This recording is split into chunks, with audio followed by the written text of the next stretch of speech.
a GREENPOINT Williamsburg Public Affairs presentation.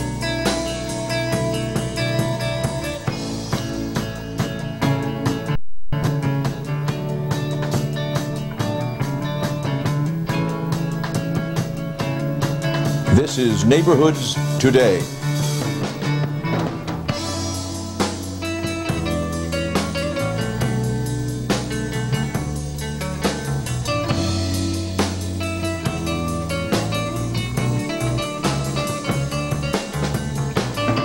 I'm Dick Mahan. Welcome to Neighborhoods Today. We're here today at the Concerned Citizens of Wither Street and Area Block Association for their monthly meeting. The meeting will be getting underway any minute now, and I'm going to hand you over to the president of the association, Guido Cianciata. We are here tonight as a special guest, Assemblyman Joe LENTOL. And by the way, Mr. Joe, congratulations on a victory. Thank you. Thank you. The reason for this forum, we want to bring everybody up to date.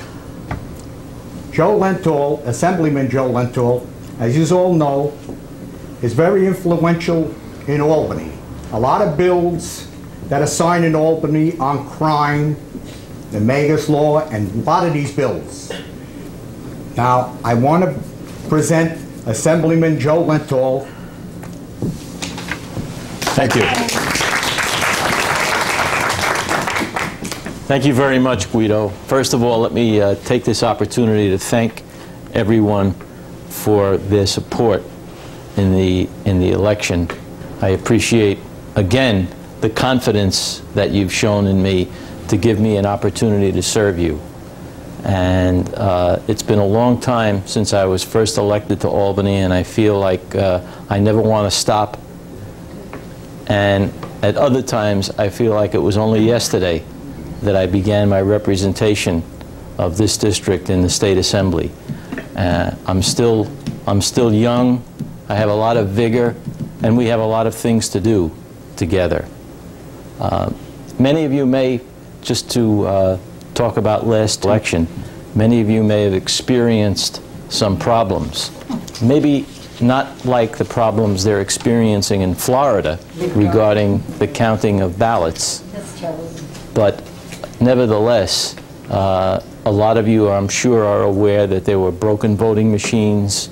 Some voting machines were not fixed so that you could vote for the assembly candidate, whether it was me or somebody else. Some voting machines, you had a choice. You could vote for the state senate candidate, or you could vote for the assembly candidate. You couldn't vote for both. In some places, when people wanted to vote for me, they were required to use a paper ballot, and none were available.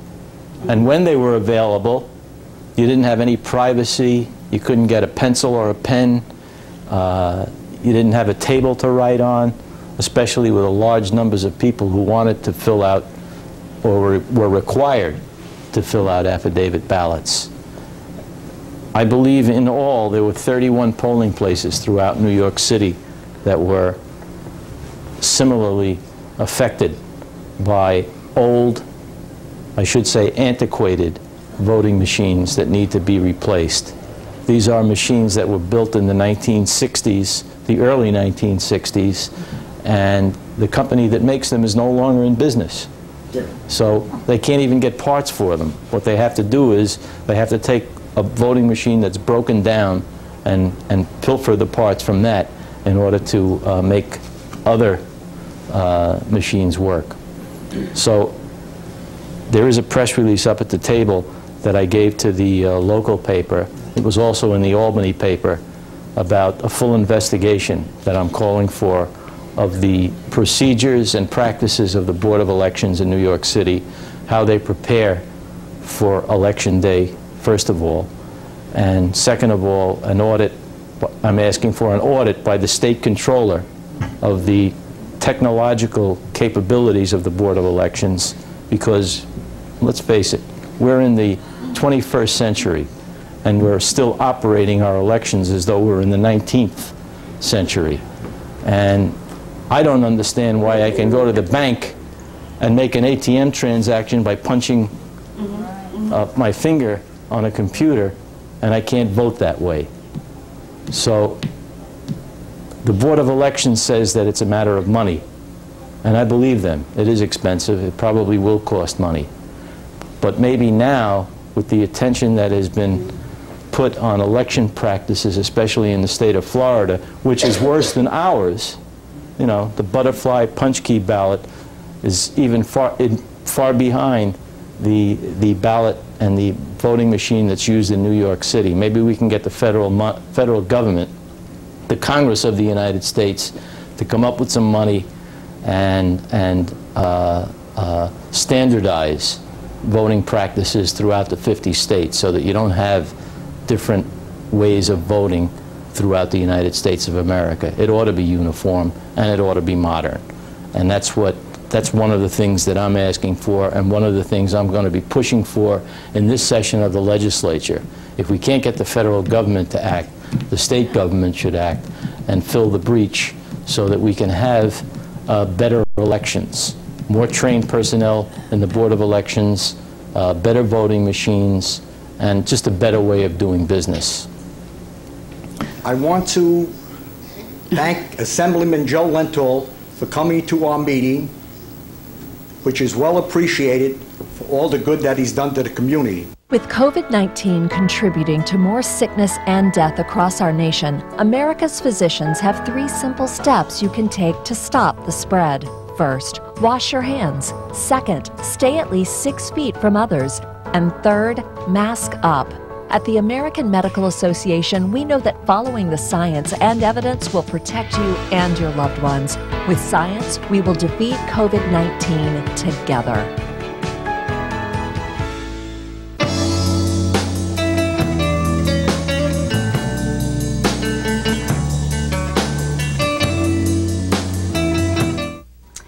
Many of our viewers are probably surprised to see me sitting behind this desk. Well, because most of my interviews are done in location. However, I'm quite excited to be indoors tonight because our next guest will be talking about an issue that is very dear to my heart, and that is the much-needed cultural education for our children. So I'm very proud to introduce a fellow advocate of the arts, as well as the principal of John Erickson Junior High School 126, Dr. Sheldon Toback. Hi, we're very comfortable in here tonight, aren't we? We certainly are. All right, Dr. Toback, we have so much to cover in such a brief time, so I'm going to get right to it, all right? One major change for Junior High School 126 this September is that the school will participate in what they call the Open Choice Program. Can you explain what the program means and what is the benefit for 126? Briefly, the Open Choice Program gives parents and children options to select schools throughout the city of New York. Now, it's not a new program. This kind of program has existed in other states and other cities, and even outside this country, in Holland, for example. But it was a way of freeing up parents to make choices to send children to schools where they thought they would get the best education and have the best opportunities to express themselves as well. Okay, now what is the benefits for 126 well, for having this particular program? Well, there are multiple benefits. First, I should say that 126 is, for the last 21 years, has led the community in reading achievement. But we're more than that.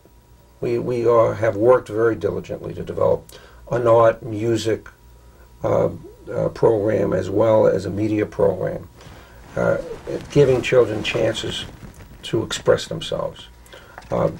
We think we have a very special, unique program for children to develop themselves. Well, that's going to bring me right into my next question, is because I know that junior high school has always excelled in its academic as well as some of the creative areas. So why don't we just now talk about some of the new directions that the school will be taking them for? Well, one of the new directions is the development and expansion of our art program. We've had opportunities to do a lot of things in art. And one of the things that was interesting, that BACA, which is the Brooklyn Arts Council, has expressed an interest in developing a museum as a school format, and we're currently thinking about that. And we're thinking about expanding our options Another program is a program in our home and career skills program. And that will include the introduction of a French chef into our school. That's wonderful. From a legitimate French restaurant. And we're very excited about that. We'll give children an opportunity to really experience what happens in the great kitchens in New York City and, of course, outside this country. And also might encourage boys to think of the food services as being a vital and viable option for them. Introducing a wonderful and prosperous skill. Absolutely. Okay. Okay, let's see, what do I have here? Well, in recent years, we all know with the various budget cuts, the arts, such as music, theater, and the fine arts, were usually the first to go. So now we'd like to know why you feel it's so imperative to extend these areas in your school. I'm glad you asked that question because we have gone through 2 fiscal crises in this city.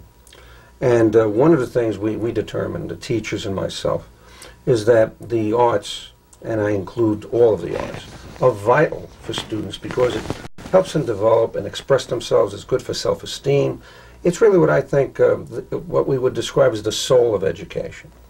We have programs that exist at Junior High School 126. I believe they're unmatched. We have a dance program that is just incredible. We just had a fabulous experience where a dance program celebrated a Disney theme. Next year, by the way, we're going to do a chorus line, which will be another experience. And the number of students that are involved in that program, we have over 100 girls involved in that program. We had started out 15 years ago as a small cheerleader group, and has now developed into a vital fixture at the school. In addition to that, we were developing a chorus. We have our greatest excitement is about emerging and developing media program, where children will be able to involve themselves in developing skills in camera work, writing scripts. In fact, we plan to develop ideas and themes and maybe get them on programs such as this. So I'm looking forward to the development of the arts. And I think any school without the arts is devoid of humanity. Wow. Dr. Toback, we're running out of time, so I have to thank you for being with us tonight. But as you know, I had the pleasure of spending time in your school. And just to tell our viewers, I must say that 126 possesses the most dedicated and most delightful staff I have ever worked with. And they also have a wide variety of very bright and interesting students. And of course, a most caring and innovative principal. And now you put all that together with all of these new programs, and the future of 126 looks very bright indeed. Thank you. Good night, and thanks for being with us. Thank you. These are teachers, but to the kids they've reached, they're heroes. Be a teacher. Be a hero. Call 1-800-45-TEACH.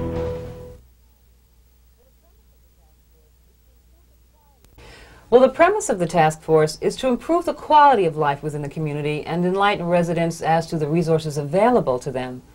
The task force is undertaking initiatives to improve such areas as childcare, health care, housing, the arts, and through their substance abuse partnership, they're working on solutions to the community's drug problems as well. Most importantly, there's a focus on the community's youth. Well, with me today to elaborate on the task force and their plans for the future is the organization's executive director, John Alvarez. John, thank you for joining me. Welcome to Neighborhoods Today. Thanks. Thanks for having me on. Why don't we just get right into the heart of the matter here? What exactly is the task force in a nutshell? Well, simply put, the task force was established to improve the quality of life in Bushwick. Bushwick is one of the most devastated neighborhoods in the city, certainly in Brooklyn. And when I say improve the quality of life, that means in a number of ways.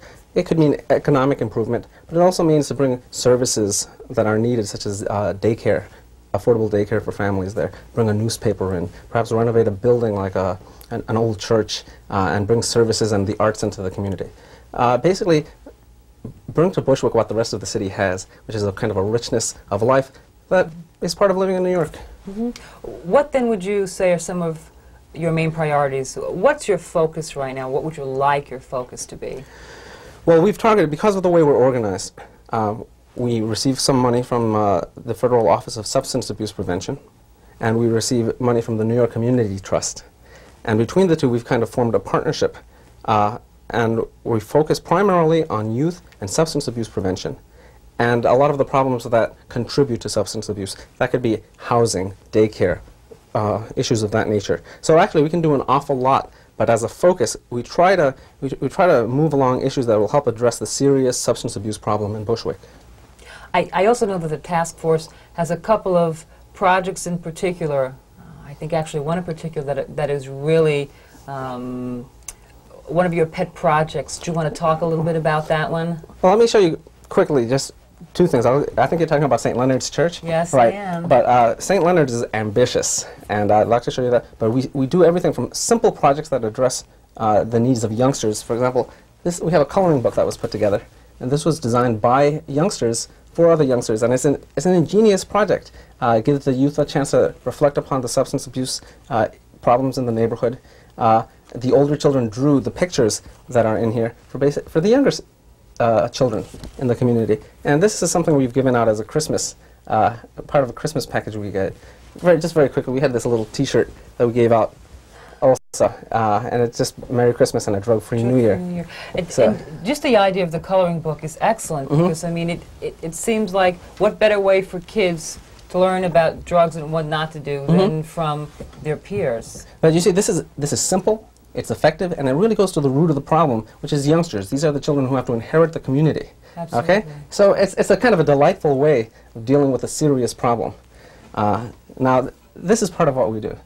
Another part of what we do, and this is something that we're really proud of, is this. Is right. Which we've got to show. Okay. We just have to show our audience this. This is an architect's model of what our vision for what used to be the St. Leonard's Church, St. Leonard's Roman Catholic Church in Bushwick. This church is almost like a small cathedral. It's a beautiful structure. It's been around for, I'd say, at least 100 years in the community. Yeah, this old building was very much a landmark. Right. And what happens is because of you know, the change in population, the fact that housing has become scarce and poverty has become a fact of life in Bushwick, it's been very difficult to support as many churches as Bushwick has. So you take where there used to be 2 parishes, you fold 1, and you only have 1 church. Well, St. Leonard's is one of the parishes that was kind of left over. So what's the point of this project? Well, you know, a lot of times when people talk about bringing services to the poor or issues around poverty, you usually think about food stamps or welfare. This is a unique approach. We're talking about enhancing, bringing a certain richness to the community with what's already there. Rather than tearing down and putting up a cheap structure or something, we're looking at a structure that's already there, is beautiful, and which is, in a sense, reflects the pride that the community has in itself, and certainly once had in itself. Do you also contemplate, you know, with the possibility of a project like this, employing people in the neighborhood? Oh, this is, let me tell you, this is, you know, people always like to talk about how if you don't want to get something done, do it by committee. But the fact is, if you want to get something done, especially in a poor neighborhood, you need to get people to buy in. And we're getting a lot of people to buy into this. We're trying to see if the labor can come from rehab programs, some of the men who are trying to get their lives back together. We're looking at having a service that's a program that has, we're going to have an arts component to this. The Lee Strasberg Institute is planning on developing a theater in here. We'll also bring in other theater groups for performing arts in the community. The YMCA will probably manage the structure as a whole.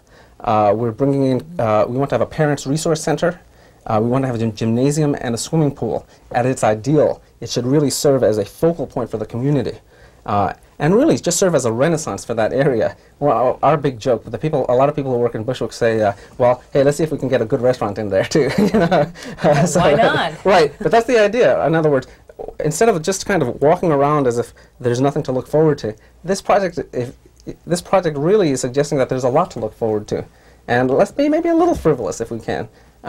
And it would be, what we're trying to do is just build a partnership so that everyone has a stake in this. It's a difficult long-term project, but we really have hopes for this. But it really sounds like a comprehensive approach to other situations, oftentimes, that people just put a Band-Aid on. As you said, food stamps, welfare, that doesn't really get to the root of the problem and giving people skills. Well, we hope that this will not just provide basic needs, because there's certainly some of that in Bushwick, but what we want to see in Bushwick is that the community thrive. And we feel that this provides a lot of the ingredients that are necessary to enhance and enrich the community. Well, why don't we, let me just put this aside now. Why don't you talk a little bit about the partnership? The partnership is another leg, so to speak, of the task force. It's a part of the task force which really focuses more on the substance abuse issues, and I know that the task force is really, really big on getting kids involved, the youth. So why don't you just talk a little bit about that?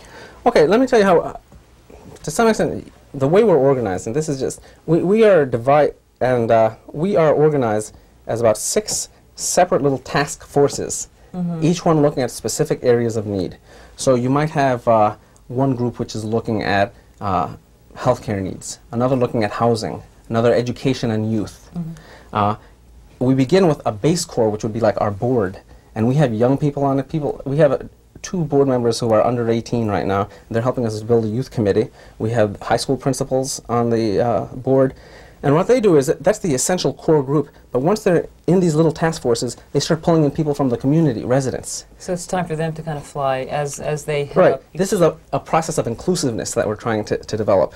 And since we call them task forces rather than committees, because in fact we know we must move things on, away from the planning stage.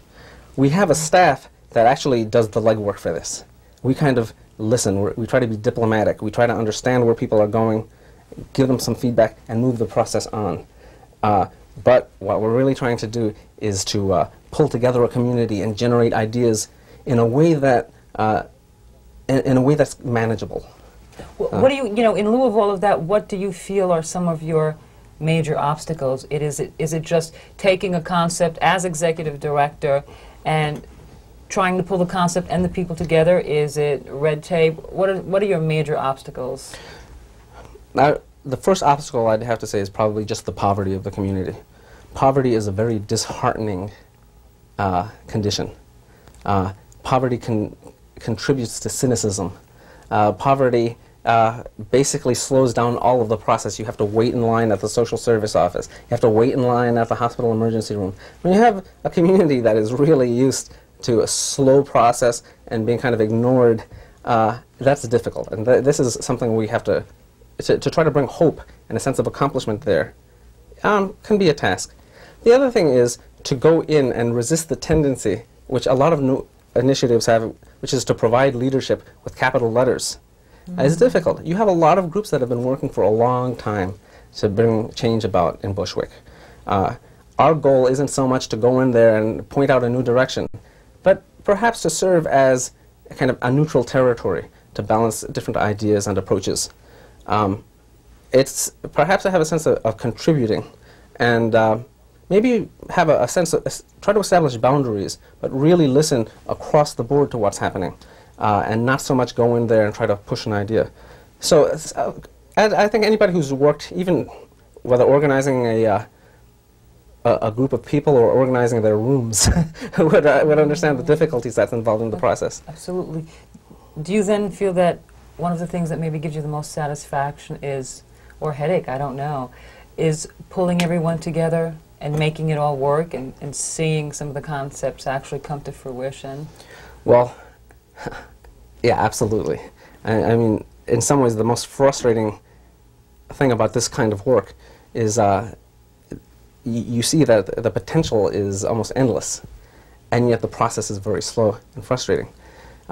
But when you start seeing some excitement being generated and a certain amount of hope, even when the odds seem to be astounding, like building the renovation of the church, that's something where people are getting excited about that, and it feels good. I mean, the fact is, when there are no resources, like financial resources, you have to rely on enthusiasm.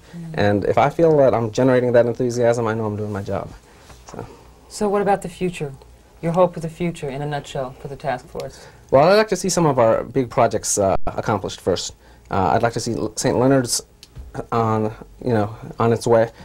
This year, one of the major projects we're working on is the development of a newspaper for Bushwick. Incredible. If we get that going, we're going to have a really sound, we're going to have a really good vehicle. It's a good foundation. Right, to channel the community's energies into. It's like, you know, every community in the city has a newspaper. Bushwick doesn't. We really need one. Likewise, I'd like to get more involved with the schools. If we can generate a certain amount of awareness among the kids as to their ability to change the world around them, that would be a real accomplishment. I don't want to think too much into the future because our plate is full already, but I feel pretty enthusiastic about what lies ahead. Good. Well, no doubt, you know, we hope good things do lie Thanks. ahead. And, long road ahead of you, but like you said, a step at a time. Unfortunately, we're out of time. But before we go, I just wanted to say, any of you out there watching, interested in learning a little bit more about the Bushwick Geographic Targeting Task Force, please feel free to give them a call at 718-574-5100, or if you'd like to drop them a line, write them a letter to the Bushwick Geographic Targeting Task Force, 144 Bleecker Street, Brooklyn, New York, 11221. John, unfortunately, we're out of time. Thank you so much for joining me. We're wishing you luck. Okay, thanks a lot.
Do you know that you're in my lane?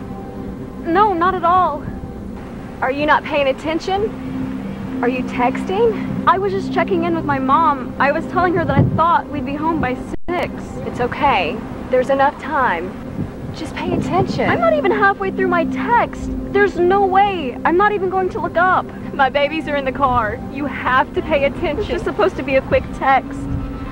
I'm so sorry.